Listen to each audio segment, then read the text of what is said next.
Hello and welcome to All Things Women's Health. I'm your host, Dr. Chris Stroud.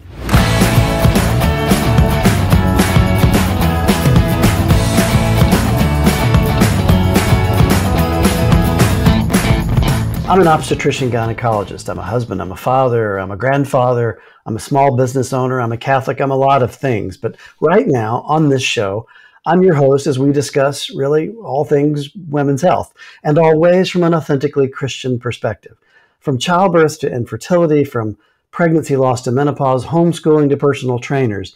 If it involves women and their health, it's on our agenda. And joining me on this episode is a really special guest that I'm certain many of you have already become aware of, Jordan Dooley. Jordan is a two-time national best-selling author. She's the mother of two beautiful children. She's a wife. She's a very successful entrepreneur. She's the host of the podcast, She Podcast. She is a real, live, breathing social media influencer, among many other things. You might think that you're a high-energy, get a lot of stuff done in the course of a day person. Just wait till you hear more from today's guest. Jordan's going to join us today and share her story of overcoming fertility challenges and really how she structured her life, her motherhood, her business around helping other women do the same thing to become the greatest versions of themselves possible. So get comfortable as we get to know a lot more about this amazing young woman and her journey to build a family and a better life. We'll be right back with All Things Women's Health. Well, we're back with today's guest, Jordan Dooley. Jordan, welcome to All Things Women's Health. Hey, thank you so much for having me. It's such an honor to be here. Well, thanks for whittling out a little bit of time for me and for our listeners to talk about your exciting story. Yes, absolutely. So, everybody's journey begins somewhere. Where would you say your journey begins? Yeah. I would say my journey begins with getting married. I got married in 2016, right out of college. We were broke and unsure of how we were going to do all that, but we worked it out. And then a few years into our marriage, we decided to start trying to have a family. And I thought, I'm young, I'm healthy. This will just happen in a blink. And it didn't really work out that way. So I was a little surprised. And I think a lot of people are, when they have a plan, I think the idea of family planning can sometimes be a little deceptive because yes, we can, make plans all we want, but the Lord really guides our steps. And sometimes it doesn't look like the journey we anticipate. So it started with getting married in 2016 and then in 2019, trying to build a family and running into multiple hurdles. And I'm happy to share about that if you'd like. Yeah. So do you remember, first encountering those hurdles? Because I think when people start looking at the program notes about you, they're probably going to have an impression that you have everything lined up just perfectly and, everything falls into place perfectly. But would you call yourself a planner, a sort of a type A person before this journey began? Yes, absolutely. And I think the Lord maybe allowed me to walk through this journey to teach me that you lose so much control in motherhood. I mean, maybe that wasn't the only reason, but I always wonder, you ask the question, why? And I will say, nothing teaches you how little you have control, like parenting a child or trying to become a parent and leading. So yes, absolutely. I was a type A, and I think that's still naturally who I am, but I've had to learn where to let go and where to release and how to do that consistently. And it's been a growing experience, at least. I sometimes hear women say, actually very commonly, well, we're not trying to be pregnant, but we're not trying to. Yeah. And I always think, that's fear. You're afraid to say we're trying because I think a lot of people are afraid to say that. You can't fail if you don't try. Yeah. But what was it like when you said, okay, now it's go and we should be pregnant in the next few minutes? What was that like? Yeah. So we had the similar mindset where I was like, let's just see what happens, and I was actually surprised to get a positive test within the first couple months of even, trying. And so I was like, oh, well, that was easy. Cool. We don't struggle with fertility issues. And it was perfect timing. It was right around Christmas time. I thought this is the perfect end to a perfect year. We had both had great years in our careers. We had bought our first home. We were just in that really sweet spot of life, and I was pregnant, told our families at Christmas time. We actually flew to visit Matt's family who lives on the other side of the country in Arizona. And within a couple hours of getting there, I started bleeding. And I was like, oh, this is not supposed to happen to me. This isn't good. I kind of started to be a little nervous. And so that pregnancy ended up, it was kind of weird. It was is it okay? Is it not? I had a couple different ultrasounds and then it ended up not being okay. So I lost that pregnancy. The first, I found that out like probably around 8 weeks probably. And I think I was, these things are common. You hear about them all the time. And I think because they're common, you assume that it's easy or it's not hard until it happens to you and you feel like you're just kind of crumbling. Like it was just kind of a devastating feeling that I can't put words to. Yeah. So that was, really not how I expected that pregnancy to end. I had already kind of started to plan my next fiscal year and business year around, okay, this is when I'll take my maternity leave and this is when I'll do this, that, and the other thing. And all of a sudden I had to start over. I was like, okay, we almost had a kid, but then we didn't. And now what? So that was such a jarring experience to say the least. And then I consulted with my doctor, my physician, and they said, this is normal. It's probably a fluke. Most miscarriages are chromosomal, like try again. And I said, okay, I guess. I didn't love that though, because, I think whenever something like when you have loss occur within your body and you're still alive, it's a really strange, complex thing to navigate. And there's something to you that wants to understand why, even if it's just one, right? Like I say just as if that's like no big deal, but it is. Yeah. And so how do you remember how you felt about the way, especially healthcare professionals, were explaining and talking to you about the loss? What was that experience like? Yeah, I will say, I think the OBGYN I was working with was compassionate, but I also felt like it was kind of written off as like, this happens, you're young, it'll be fine. So it wasn't like they were intentionally dismissive, but I think I desired more answers. So I had to go find, like, I went and worked with a separate functional medicine doctor and kind of had to dig on my own. And I didn't do a ton. I just did a little bit of like hormone testing to kind of get an idea of maybe that was part of it. But yeah, I felt like I had empathy and sympathy, but I also didn't feel like there was a whole lot of proactive steps, if that makes sense. I talk with a lot of people who will describe in one way or another this sort of conflict. So kind of what you're saying, the profession, the healthcare profession, and many well-intended friends, family even will say, like you mentioned, you're young, you're healthy, this happens. In a way, they're saying it's no big deal without saying that. Yeah. And then at the same time, your heart and your body is saying, I just lost a child. And that conflict creates so much pain in an already painful setting. Do you remember grappling with those feelings? Yeah, absolutely. And I think I even had that question of, does this life, I mean, I knew the life counted, but like, do I count mom? Do people recognize this as my child? Because we never saw a face and never like put a name to it. And when you have a miscarriage, it's just one of those things it feels kind of elusive to people who didn't, even my husband, like he couldn't feel it on the same level I did, because I felt like instantly like a mother the second I knew that baby existed. And to have that suddenly ripped away before you even get a chance to exercise that motherhood just feels like this really strange like dance of like acceptance and grief and anger and then confusion, because people are saying it'll work out, try again, as if it's like a replaceable being. And when you truly believe that every life is unique and an individual soul, it is hard to just, I mean, we'll try again. Okay. But also that doesn't replace what we've lost here, right? Like you don't say that you've lost a child that you could see physically.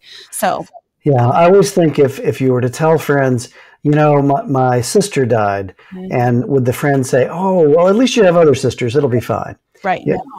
And they would never say that, and they don't mean that, but yet, like you say, that's what often is said. Yeah. I always, whenever I get a chance to talk to people about it, I suggest either don't say anything or say, I'm sorry for your loss, but validate that it in fact was a loss. They lost a child. Right. And that's why they're grieving, because they know they lost a child. Yeah. And you kind of feel like in this kind of loss, you feel like you lose a future.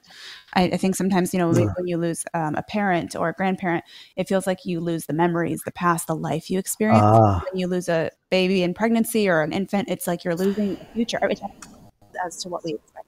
Oh yeah, that's well said. Yeah. Really so you had this loss. You sort of got through that. You started doing some asking of questions. Where does the story go next? Yeah. So then a couple months later, I ended up getting pregnant again. And I thought, oh, this is the redemption story. It's a full circle. And I was actually due 1 year to almost the day that I found out I was pregnant the first time. Oh I my. was like, oh, full circle. Like this is God's, opportunity to flex his big muscle. This is amazing. And what was really interesting about that, and honestly really difficult about that, was I went in pretty early for my first ultrasound because at that point my OB knew I needed a little bit of reassurance. And so Yeah. I went in at like 6.5 weeks. Everything looked perfect. Went in again at 8.5. Everything was perfect. 10.5 or 11. Everything looked perfect. So I was watching this progress. You see a little chicken nugget turn into like a gummy bear and then turn into like something with little arms and legs and a little profile. And I was like, oh my gosh, like you just fall in love and you see like all this positive progress. And then right around like 13 or 14 weeks, I went in for just one more like kind of first trimester into second trimester scan. I had no signs anything was wrong. And they just were going to do a Doppler and they couldn't find it. And I was like, you've got to be kidding me. So my husband put his hand on my womb and he just started praying, child, wake up. Like if you're asleep, wake up. And they brought in an ultrasound machine and there was no heartbeat. And we were just absolutely crushed and so shocked. I mean, it was so out of left field. And it was the worst timing too, because my mom, my grandma, and my cousin and my aunt were all on their way from my hometown, which is a couple hours away, to plan my baby shower at this local restaurant we were going to have it at. And I had to tell them, like, don't come. Like, it was just so jarring. And I think because I had been told this is just a fluke. And also because I had watched this progress happen over the course of the whole first trimester. That's the only downside to getting to see that early, and I don't want to call it a downside. I think it was a gift to get to connect, but at the same time, it made it so much like even more difficult to process. So anyway, I ended up having to have a DNC for that one because my body was like not in any way telling me that something was wrong. And it wasn't, taking care of it on its own. And so I had a DNC partly, I think also because I was like, I just want this nightmare to be over with at that point. And so did that. That was a little bit of a traumatic situation too. Like, just being in recovery and just the whole process, I was like, oh, I wasn't mentally prepared. They handed me a form to like sign what I wanted to do with the remains, like stuff they don't prepare you for. And I was like, I don't know how to process or sign this, just really difficult and things that I just was not expecting, honestly. I didn't know how to mentally handle. And this was all during COVID year 2022. So I was back. Didn't help. Yeah. I was back in the, OR by myself, back in the recovery by myself. And I couldn't sign that form. I didn't even know what to do. And they're like, do you want your husband to be able to come back here? I was like, yeah, that would probably help. I'm kind of alone right now, So it just added a lot of layers. But anyway, so that ended up, I had that procedure. I was told, within a week or so, you'll be recovered. Well, my situation, I was like in the 1% of people who have complications from DNCs. So I had retained placenta. I had to go through the whole, I basically had to go through the miscarriage process 2 weeks after the DNC. Once I thought things were fine, So it's just like, kind of like, twisting the knife a little bit or salt in the wound, for lack of a better way of saying it. And so I had a pretty tough recovery with that. And I was pretty shaken up. It had been a lot within a very short period of time, plus surgery and complications. And so I told my husband, I was like, I need a break. And I feel like I need to figure out what's going on because obviously it wasn't a fluke if it's happening again. And I kind of need to give myself, my body, my mind, my heart a minute. So that was kind of where we ended up in 2020 is we're going to take a break. So as you think back, I mean, I hate to ask you to think about something that was so unpleasant, but as you think back to that DNC experience, what could have been done to make that better? How could we help listeners be better consumers, you might say, of healthcare if they find themselves in that position? I know often I'm talking to women. Unfortunately, we've had to talk about something really painful. And then we have to talk about something really practical. Do you want to have a DNC? Do you want to try to not have a DNC? The pros, the cons, the risks, the benefits. It's very almost transactional, you might say. And I like the way you said you weren't even able to process it yet, let alone make an intelligent decision. But, if you went back to that space again, what would you teach people in healthcare to do better at that? I think on the, when you're talking about the practicals and you're having this conversation with a woman about what are we deciding to do here, I think it would have been helpful if I'd have known prior to the procedure, like these are some questions you're going to be asked, or this is the form that you might be asked to sign, so that you can talk to your husband about what do we want to do with the remains, or what do we want to do with X, Y, and Z? Do we want to do fetal testing? Like, what does that look like? And I didn't know that if you do fetal testing, you don't really get to hold on to any of the remains. Like, it was just a lot of pieces that I think if I, from the emotional side of it, had I been a little bit more prepared for, this is what you're going to be asked and what to expect to make a decision on. So have a day or two to talk about it beforehand. I think that just would have made that experience a little less jarring. And then I had a unique situation. I doubt this happens all the time, but I woke up next to a screaming like infant toddler who was also probably had some sort of procedure done. So it felt like I just had this ripped from my body, and then this child is waking me up screaming. And so I think just even being mindful of what procedure did this woman just have done? Maybe we don't put her right next to a child, right? Like, or something like that. Yeah. I doubt that happens all the time. It was probably just a human error, but that is just another thing from a healthcare side, and awareness of where are we, how are we, who are we treating, and what are their experiences. And then I would say on the recovery side, I was not told what could possibly, I was told like, there's a small risk of bleeding, but you should be good. Like you'll expect to be done. They kind of just made it sound like you're not going to be in the 1%. Right. And I think if I'd have been a little bit more prepared about what could happen, it would have been a little less freaky. So I'd have known that my doctor told me this is what to watch for. So they tell you watch for heavy bleeding, things like that. But what they didn't tell me is that you could produce milk even at that stage. That happened. I was pretty surprised. They didn't tell me retained placenta is X, Y, this is what it is like. This is what it might be. Call this number if this happens. Like, so I think just having a little bit more like, if I suddenly start hemorrhaging, it could be retained placenta. That's what, because all of a sudden I just thought, is my womb broken? Did they slice it open? Like you immediately go to the worst place. Right.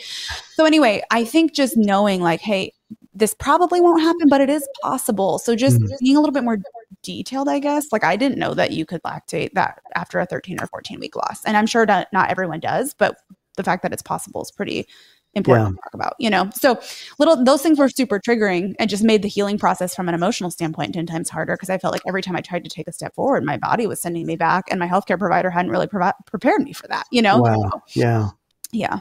That sounds like a miserable experience. It was not fun. That's why I was like, we're gonna stop for a sec. Pause. So pause seemed like a good idea. Yeah. Okay. So you paused for a while and tried to heal. Yeah. How did that go for you? Yeah, I mean, I started seeing a therapist. Who specializes in perinatal loss, and for always a good call. That was very helpful, and it really helped my husband and I, because we grieved a little bit differently. Obviously, it hit me in different ways, but he was affected in ways that I didn't quite understand, and so it really helped us from a marriage standpoint and from just an individual grief counseling standpoint. And so we started doing that. Kind of spent the rest of 2020 focused on that. At the same time, I did a lot of digging. I started working with NAPRO. I started working with functional doctors, started just digging and doing more testing. Some of it I had to pay for out of pocket because some insurance won't cover until you have 3 losses. But I just was like, I don't care. I want answers, So we kind of tried to get as many answers as we could. And we did find a couple of things. I found a little bit with my thyroid. We found MTHFR mutation. Like there were definitely some clues that kind of gave us an idea of what might work in the next pregnancy. So we took that time off. And then in 2021, shortly into 2021, we decided, okay, I think we have a good plan. I think we've gotten some answers. I feel like I've had a minute to breathe. Let's see what happens and try again. And I'd always gotten pregnant within 2 or 3 months, if not less than that. And so because we'd always gotten pregnant quickly, I expected that to be the case. And month after month after month after month went by, and I just stopped getting pregnant. Wow. And I was like, what is happening? Like, it felt like it was like, first you have recurrent miscarriage. Now you're not getting pregnant. Like, it's like so confusing when you experience both. I was like, God, I had a plan of what we were going to do, and now I can't even do that. So anyway, time went on, and there was something in the back of my mind that was telling me I got pregnant easily, had a surgery with a really odd, complicated recovery, and now I'm not getting pregnant. So is there scar tissue in there? Is there something going on that's inhibiting the ability to conceive now? And so I went and saw a local fertility doctor first, and they did an HSG, which is the, you could probably explain what that is. The dye test to see if your tubes are open. Sure. Yeah. They did that, and everything looked okay from that standpoint. We were also looking to see if there's any sign of scar tissue from that. And they said everything looks great. They did a 3D ultrasound. Like they just did a variety of different things to check for that. All of that said, that didn't really yield a whole lot of answers. And so we were kind of in some ways back to square one, because I'm like, now do I need to do fertility testing? So I had my husband tested. I mean, we were literally just going through the gamut, genetic testing, everything. And at that point, I felt like I was in probably an even more optimal place health-wise than I was a year and a half prior when we first started trying, or 2 years prior when we first started trying, because I had made all sorts of lifestyle changes. I had done so many things to kind of optimize fertility, and then suddenly I wasn't even fertile. It was the weirdest thing. So anyway, at one point, when we didn't find scar tissue, I was like, okay, but I still feel like there's something uterine wise, like there's something there.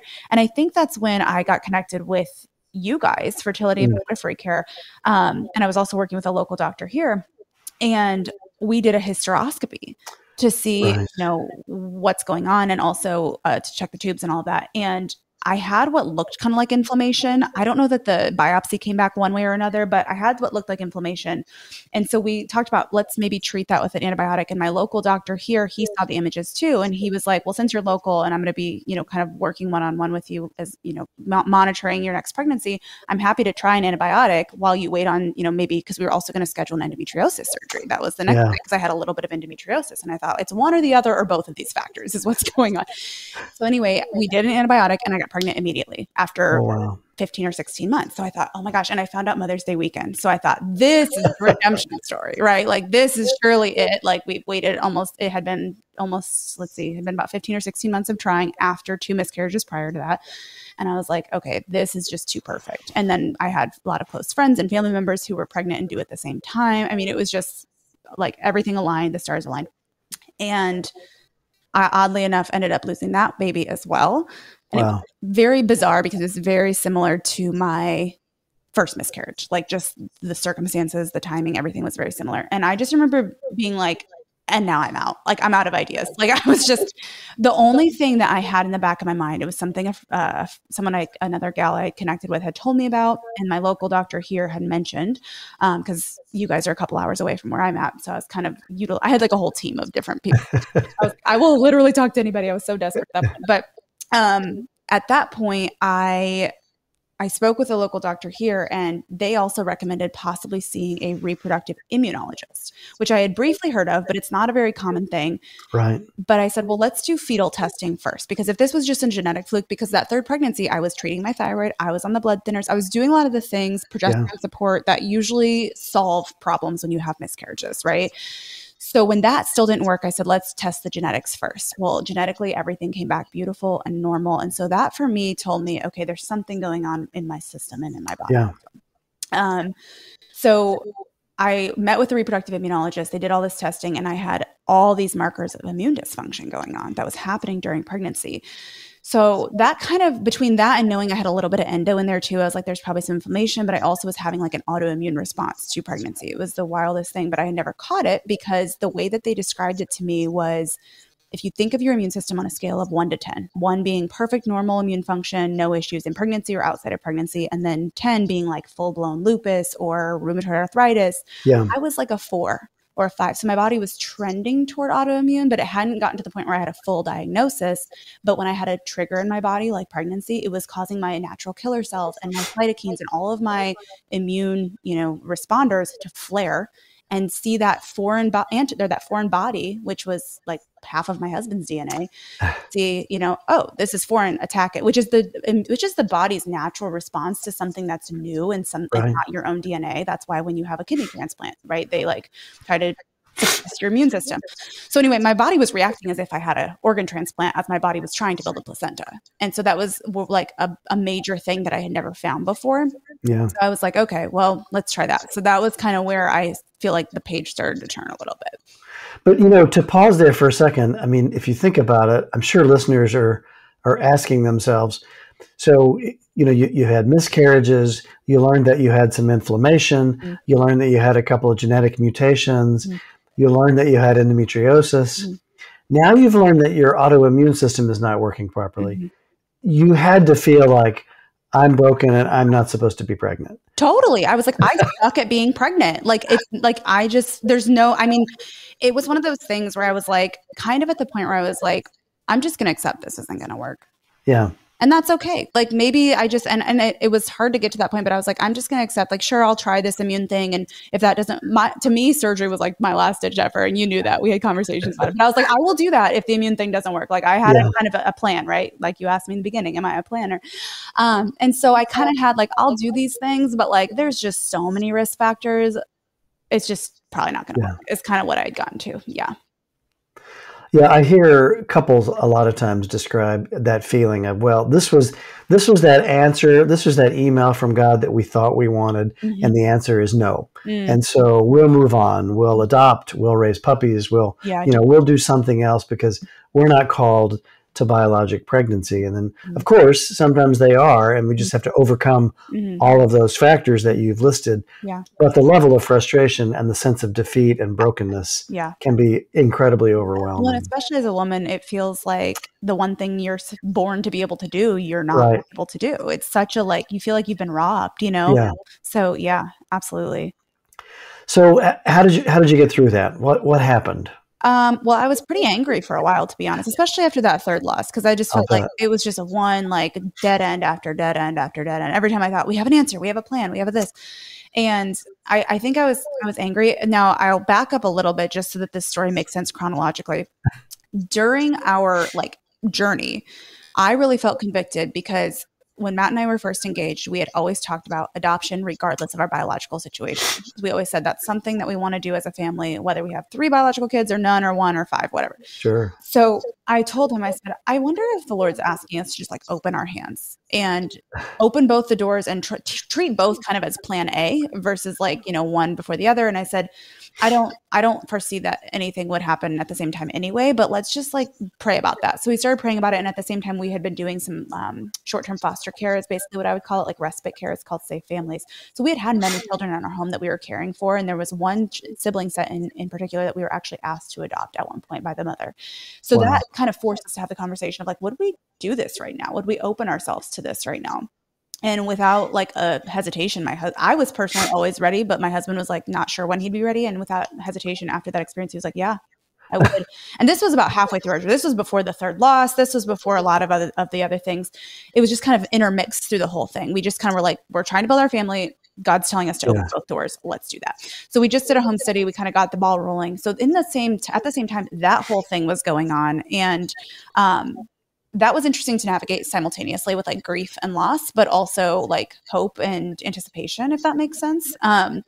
So that said, when I had the third loss, we had recently just completed our home study. We were like approved to adopt, and it just felt like this big like unknown, like standing in front of the Grand Canyon of like, I keep losing babies. I'm approved to do this, but I don't even know how to like make sense of it all. It just seemed like so much was happening at once that I thought, was this even a good idea to pursue both at the same time? So anyway, but yeah, so I remember it like it was yesterday. And I just remember feeling not only overwhelmed and kind of like broken and confused and defeated, but also like I had literally gotten to the point where I was like, I think I've just come to peace with.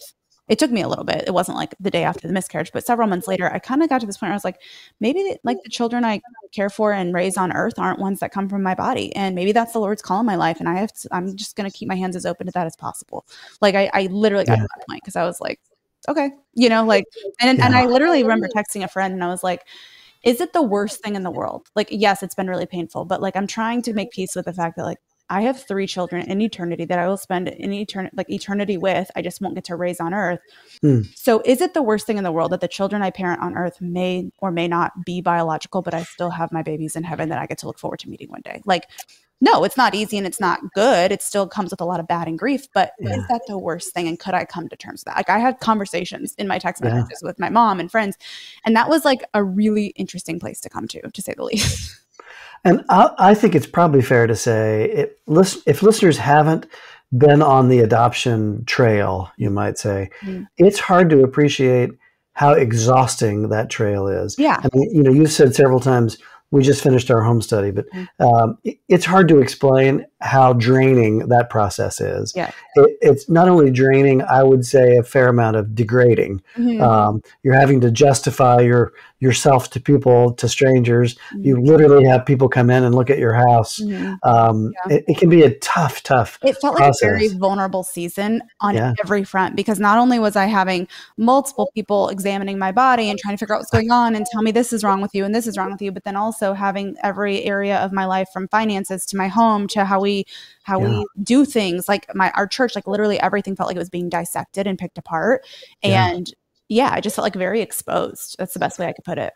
Do you remember the conversations and the feelings between you and your husband? Because when I say that, I'm thinking a lot of couples will describe this can be a devastating time. In fact, I've certainly in my career, I've seen good relationships really fracture over the stress of this. What was that like for you and your husband? Yeah, we had areas and certain things, like learning how the other grieves. Like one big challenge we ran into is my husband is very much a fixer, an action taker. And when we kept losing baby after baby and there was nothing he could do to fix it, like I remember fix that. After one of our losses, I was on the couch just weeping, and he was out in the garage like fixing something. I'm like, how are you working right now? You know, there was a lot of miscommunication and misunderstanding of like understanding how the other processes. To me, it felt like he didn't care, like he was just shutting down.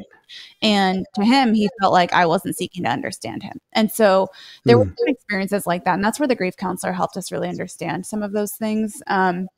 So in many ways, I feel like it really stretched us. At the same time, looking back, I think it also strengthened us. Like Matt always says, faith is like a muscle.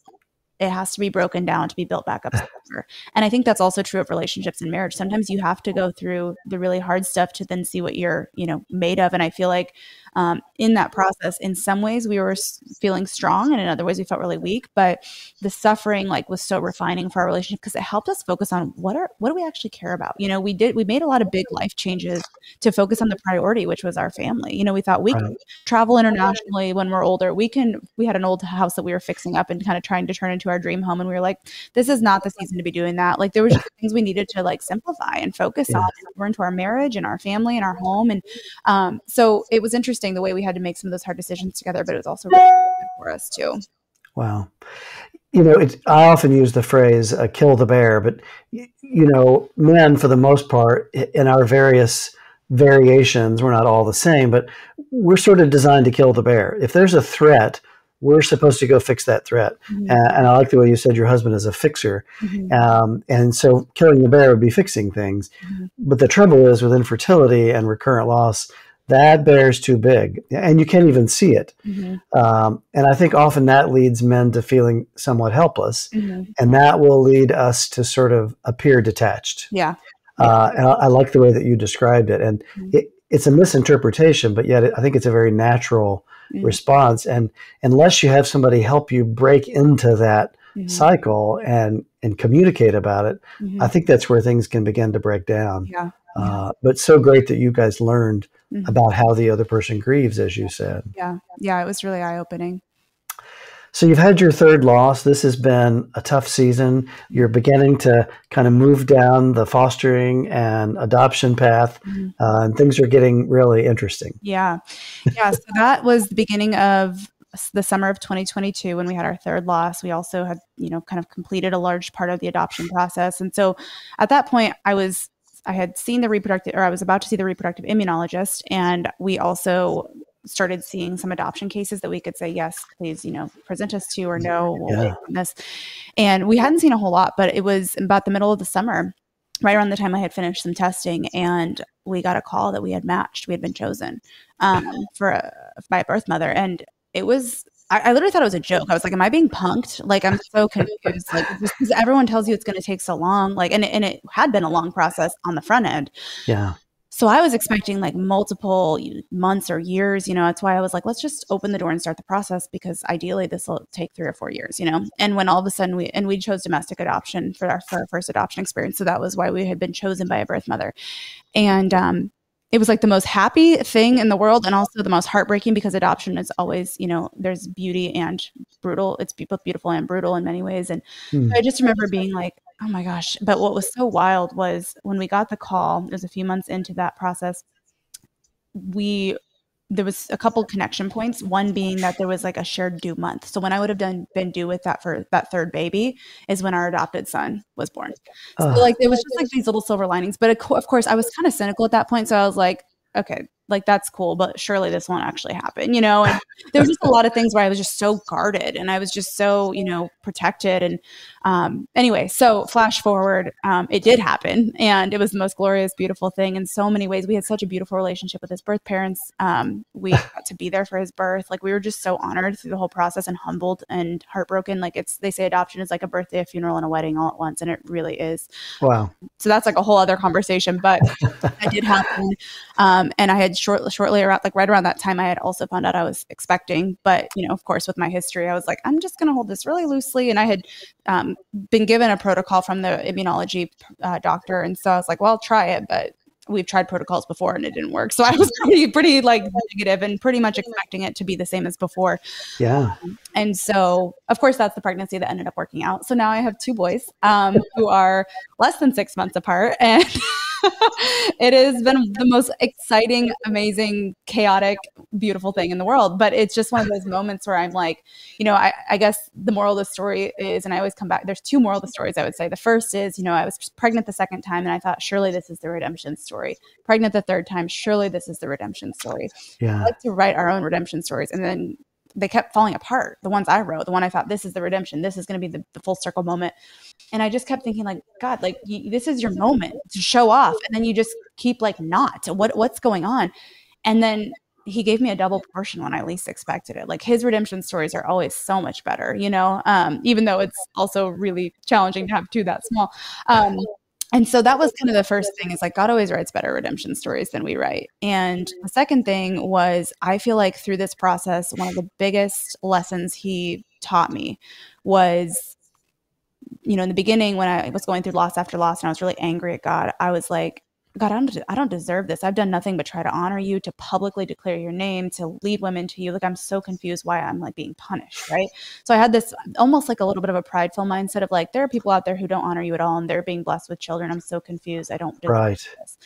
And then I, you know, they say suffering is like a test of your faith. And there's so many times where I'm like, I don't feel like I passed. Like, I feel like I was pretty mad, you know, I didn't handle that as well as like I would have liked to say I did. And then he blesses me with this double portion when I least expect it and least deserve it. And then it was interesting because now on the back end, I'm like, I didn't deserve this, but from a place of humility and not a place of pride. And I think the ultimate lesson there is like, God taught me, I don't give according to what you deserve. I give according to my grace. And, you know, we don't deserve children, whether they come by adoption or biological or anything. Like he just gives by grace. And I think that's the mindset that I had to like get to through the suffering, through the surrender, you know, over and over and over, finally realizing like, oh my gosh, I don't feel like I really did a good job of passing this test, you know, but yet you've blessed me in ways I could never have imagined or even asked for. I'm trying to make sense of that now, you know, when I was first trying to make sense of the suffering. So anyway, that was, just a really eye-opening and humbling lessons. I feel like that came out of a really difficult, but also beautiful story. Yeah, beautiful indeed. You know, in that journey, if you had to say, almost in an academic way, what was the low point? Where was that with your third loss? Yeah, I would say there were like 1,000 low points, but I would say the point where I was really over it, like the lowest point for me emotionally and mentally, like to the point where my husband was like, I don't think you're okay. Like we need to see a therapist, was shortly after my second loss because the recovery was so tough on top of the, you know, we carried further. I was turning the corner into the second trimester. We started to be like, good, we're good, you know? So I think the jarring element of that and the difficult surgery recovery and all of that really put me in a tough place emotionally and mentally for a while because everything made sense. I think then I went numb. So that was like deepest pain. And then after the third one, I went numb. I was like, all right, it's not happening. Like, I just kind of was like, we're done. Like, I mean, I'll make sure I turn over every stone so I can look back when I'm 50 and say I did everything I could. But I don't expect it anymore. Like, I don't even, you know, so that was there was like two major low points. One was from deep, deep pain and just distress. And then the next one was more from like a place of just numbness. Wow. You know, I know you to be a woman of strong faith. As you think back to those low, dark points, do you feel like your faith was tested? Do you feel like You doubted what you thought you believed. What did that look like then? Yeah, all of the above. I mean, one big question I asked was, okay, so if we don't blame God for losses that happen, right? It's not like I'm making it his fault, but then why do we credit him when there's life? Or you could answer that, you could flip that the other way. If we credit him when there's life and joy and abundance, why don't we blame him when things are hard? Ah, That was a question I wrestled with quite a bit, and something that I talked with some mentors about, and they said, well, God doesn't make loss happen. He allows it to happen. The enemy comes to kill, steal, and destroy. I said, okay, cool. But I don't have a relationship with the enemy, so I don't expect him to like watch out for me. I don't expect him to protect me, right? I have a relationship with God. So I have this hope and this prayer and this expectation kind of that he will protect me. And I think we assume protection means we never go through bad things. And that was a big part of my wrestling, was like, okay, I know that you go through hard things as a Christian, but this just seems like almost cruel, like it's just, and anyone who's been through kind of when they say when it rains, it pours, it's just hardship after hardship after hardship, or heartbreak after heartbreak after heartbreak. And it just seems like there's no light at the end of the tunnel. You just start to be like, where is God? And it's hard not to like want to blame, or because you want to point the finger at something. You want something to make sense, right? And you're just feeling like he's withholding. And so, yeah, that was like a big question. I definitely feel like there was times where I really severely doubted. I feel like there was times I was so angry that I stopped going to church for a couple months because I was just like, I don't even think I can be there. And then we went back because my husband was like, we need to go back to church. And the first thing I saw was like a 9-month pregnant woman, and I ran out. I was like, really? Like, I literally looked up and God, are you mocking me? Like, I'm so mad. Like, I was just, and it was, but in some ways, I think going through that time of like really having to relearn the character of God in the context of suffering, that is not this like theoretical suffering, because we can all theologically talk about the benefits of suffering and understanding God, but when you're in it and you're in the valley, like it just takes a whole new level, right? And it's like when it personally affects you. And so I think going through that refining process and really having to wrestle and ask hard questions and doubt and push away. And I literally at one point was like, God, you're gonna have to meet me where I am. Cause like, I don't have the energy to like, I don't even feel like I can pursue right now. I'm just so like numb. And he did. And he, he brought encouragement. He brought people around me. Like there was just so many ways that he did meet me in that, even though I couldn't see him. And I think that made my faith more real. I think it made it like more personal. It wasn't just like a series of doing things or checking the box or going to church or, whatever the things that we do as believers are.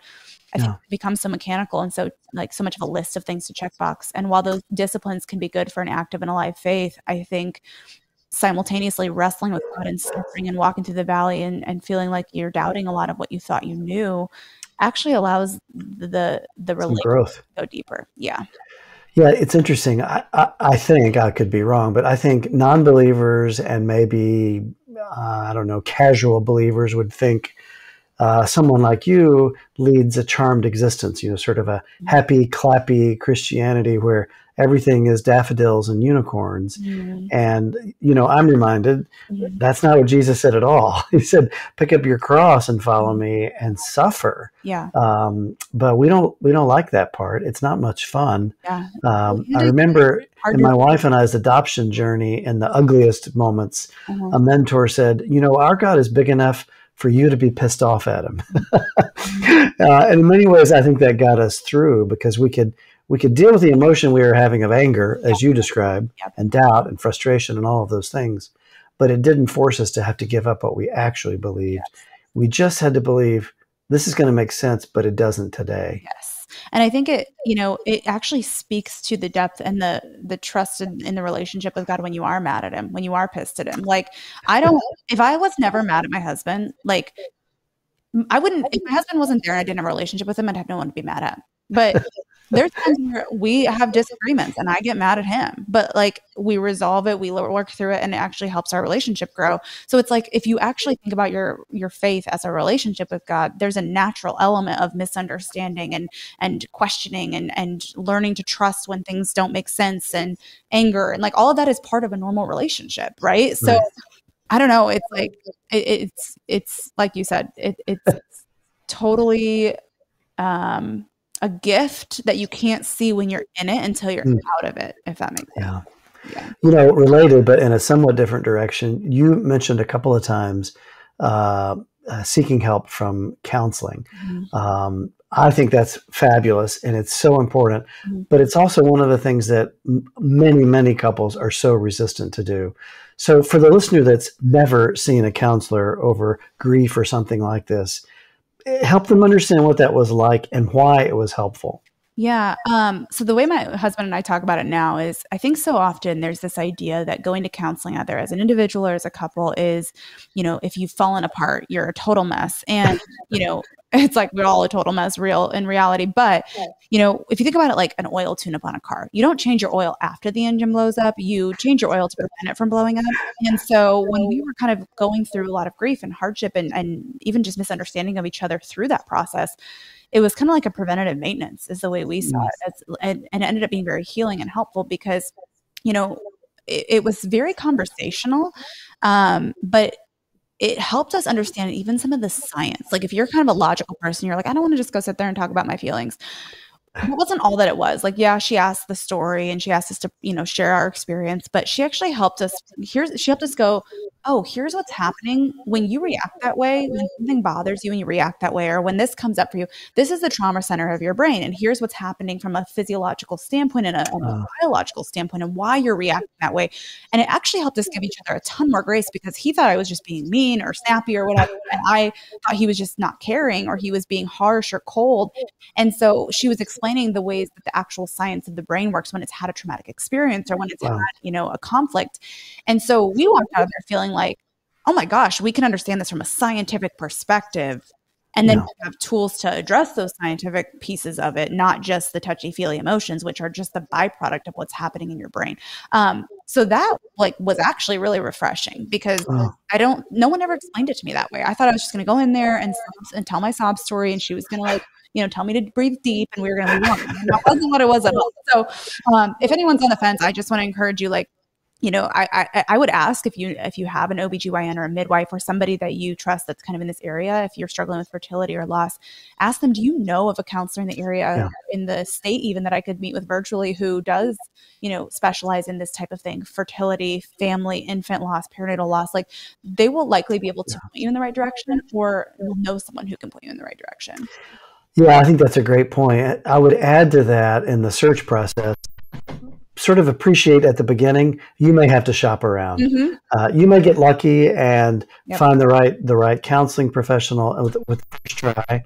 At the same time, it might take you 3 or 4 tries because it's so critical that there's a chemistry there. Mm-hmm. And you've got to find a professional that can work with you within the context of your values and your belief system. Otherwise, it's going to be non-productive at best. Right. So be patient, but I think it's worthwhile. I think when I'm seeing couples that are struggling with fertility and recurrent loss, I can almost tell pretty quickly who is getting some of those skills and who is not. And it certainly makes a huge difference. Yeah, it really does. Yeah, I highly recommend it. So you went through all of the struggle. You ended up with 2 children very, very close together because our God has a sense of humor. Mm-hmm. Now I guess the story's not over. What's happened since then? Because as I mentioned in the intro, you have a pretty interesting life that you've done some pretty interesting things with it. Mm-hmm. Help listeners understand sort of where you've gone from, I'm broken, I'll never be pregnant, to what you're doing now. Yeah. It was interesting because sometimes your cross reveals your calling. And fertility and miscarriages and all that is a cross to carry. It just is. And I think that needs to be validated for couples so much more. But in the journey, as I was doing all the fertility stuff and home studies and everything, I also wrote a book somewhere in there. I don't know where I found the time. Honestly, I'm like, I had so much time before I had 2 babies. Wow. But now I'm like, I would never be able to do all that at the same time. But I wrote a book called Embrace Your Almost. It was actually my second book, and it's about finding clarity and contentment in the in-betweens, not quites, and unknowns. So whether it's pregnancy loss or fertility or something else for you that feels like, I'm so close, but yet so far, or I start making progress in this area and then it gets ripped away or it goes sideways. I have to start back at the starting line. We all know what that feels like to be kind of in this waiting period. And I wrote it from my waiting period. I didn't write it from now and then I didn't write it from the other side. I wrote it where it wasn't tied up in a pretty little bow. It wasn't like, and now everything's great and, hold on to hope. it was really speaking to the person who's like, I don't know if this will ever work out for me, whether it's fertility or something else, a job they're hoping to get, healing from a chronic illness or something else. Because when you're in the pending, in the waiting, in the time that feels like your life's kind of on pause or loading and it's not moving forward, I think one of the hardest parts about it is not only the grief of what you hoped it would be or the losses that you've had, but also the uncertainty of if it'll ever change. And so I wrote from that place, and I just wrote like almost like a survival manual, but from like a friend who's doing it with you. And the thing, I just shared the things I was doing to kind of make the most of that season, to, you know, grow as a person, to grow as in my faith, to find, you know, what do I actually care about? What are my priorities? The clarity I had been looking for kind of came through suffering. And simultaneously, I had to kind of learn, what does contentment look like, even if I love where I'm at? How can I make the most of it? So I wrote that book, and that came out the month that I got pregnant with my third baby. That ended up being, and I thought, oh, I just needed to write the book, and then. So anyway, that was one project that, you know, I still speak to that topic quite a bit, but in my journey, I did a lot of just lifestyle changes, worked a lot on supporting my body holistically, and I think that really benefited my pregnancy. I think it benefited me postpartum, and it's ultimately just a blessing to my family now, because over the last 3 or 4 years, as I made those changes, it now has just become a natural part of our lifestyle, you know, minimizing our toxin burden and trying to, you know, source our food a little bit better, and just be a little bit more intentional to get back to God's original design in our very convenience oriented, you know, fast-paced culture, and even just slower living, Sabbathing, things like that. We tried to implement rhythms for, and it's a little bit different now navigating that with 2 babies. So we've gotten off course in some ways, but just having those disciplines and those resources that I had the time through my fertility and waiting period, to uncover. Now I not only live that lifestyle, but I love to share some of those things with women who are like, okay, I feel like I want to, you know, support my family, whether they have children already, or I want to support my body because I'm struggling with fertility, or I'm afraid to struggle with fertility. How do I do that more holistically? I do that through my podcast. I do that through sharing clean products, and just trying to give women, you know, tools to take first steps to make just one better decision at a time for their homes and their families, whether it's their future family that they're hoping and praying for, or the family that they already have. So it's become a huge passion of mine just through my own experience and journey. Wow, what a terrific story. You know, I'm going to include all of your sites and your links and the program notes, but how is the best way for listeners that want to learn more about you and about your journey, about your business interests? How's the best way for them to do that? Yeah, I would say the easiest way is to follow me on Instagram at Jordan Lee Dooley. It rhymes, so it's pretty easy to remember. But that's kind of my hub where I share links to podcast episodes and my website and all the different resources that I provide. So that would be an easy place to find me. Excellent. Well, I can't thank you enough for joining us and for joining our listeners. I hope we can have you back someday and hear the next chapter of what I'm sure is going to be a very exciting story. That something tells me it's not over yet. No, I think I always say, I'm like, I don't necessarily, in so many ways, I feel like I'm on the other side, but at the same time, I'm like, I feel like God's still doing things, and there might be, I'm like still bracing for, there might be more suffering. I don't know, you know, but like, I'm savoring the gift that is this season, and I'm very thankful for that. Wow. Well, Jordan, thanks again for joining us. Yes, thanks for having me. Well, I hope you've enjoyed this discussion as much as I've enjoyed participating in it. I hope you heard from Jordan that great message of hope, of perseverance, of the ability to press through the dark times with faith that there is a bright side just around life's corner. Do you have a story that you'd like to share with listeners as Jordan shared her story? If so, I would love to hear from you. You can reach me via email at Dr. Stroud, that's DrStroud, Dr. Stroud at fertilityandmidwifery.com, or you can message me directly at 260-450-8878. I'd love to hear from you.